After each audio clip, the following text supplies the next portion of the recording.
afternoon, good evening, happy lunch, happy breakfast, happy dinner, and happy tea time to everyone. And welcome to my new vlog for today. At ito lang ako'y nag-video lang dito sa aking dinadaanan, guys. Kasi medyo maaga akong nag-market today. So, ayan. Just showing you my way going to the market, but now I'm going home.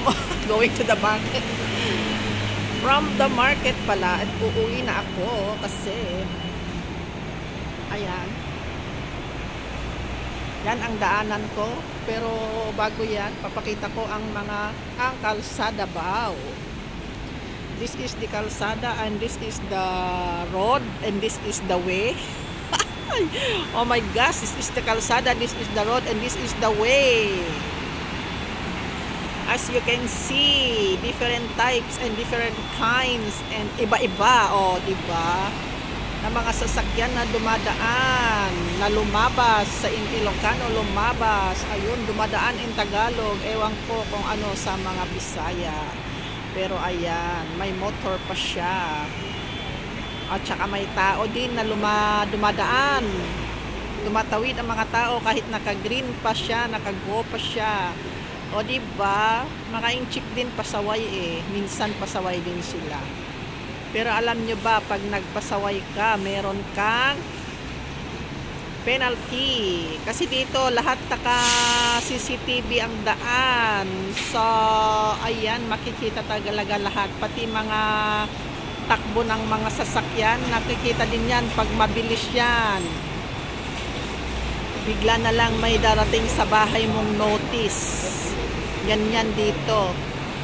So kahit na hindi kagaya sa Pilipinas na yung may mga LTO na nakakalat sa kalsada na dito kahit wala naman, as you can see, wala talaga kahit na nakakalat dito na LTO. Wala silang LTO dito, pulis lang.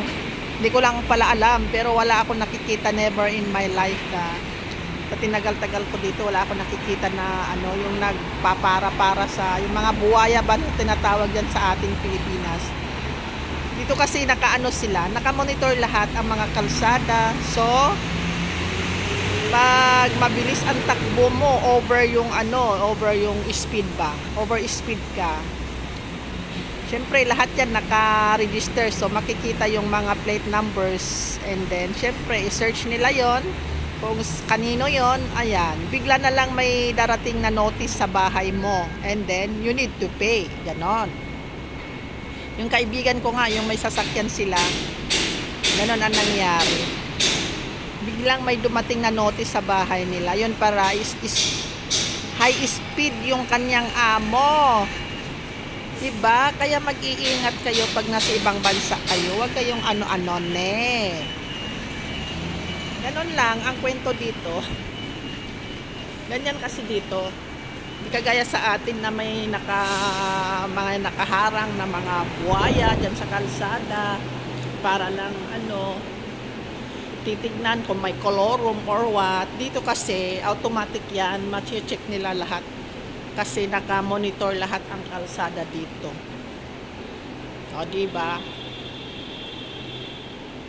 left and right may monitor yan, naka CCTV lahat, kaya hindi ka talaga hindi ka makakapalag kung ang sasakyan mo ba ay colorum or high speed ka. Ayan, hindi ka makakaligtas. Ganyan talaga dito. So yan, wala masyadong tao dito kasi maaga pa. Ayan. So yan lang naman ang aking i-share sa inyong umaga, sa inyong gabi man, kung saan kayo, gabi, tanghali, kung saan man kayo lugar. Maraming salamat sa inyong lahat naman dyan sa laging pagsusubaybay sa aking walang kwentang video. Thank you so much. Maraming salamat po sa inyo. God bless you all. Ayan, so pauwi na po tayo. Uwi na po tayo kasi baka naghihintay si amo, sabihin ba't saan ako pumunta. Eh, nakatulog kasi siya, wala akong masyadong gagawin sa bahay. Kasi nakalinis naman ako kahapon at kami-kami na lang dalawa. So, ayan.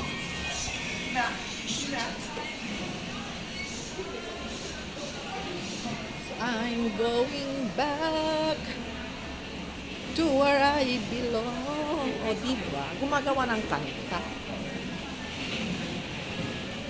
So, ayan.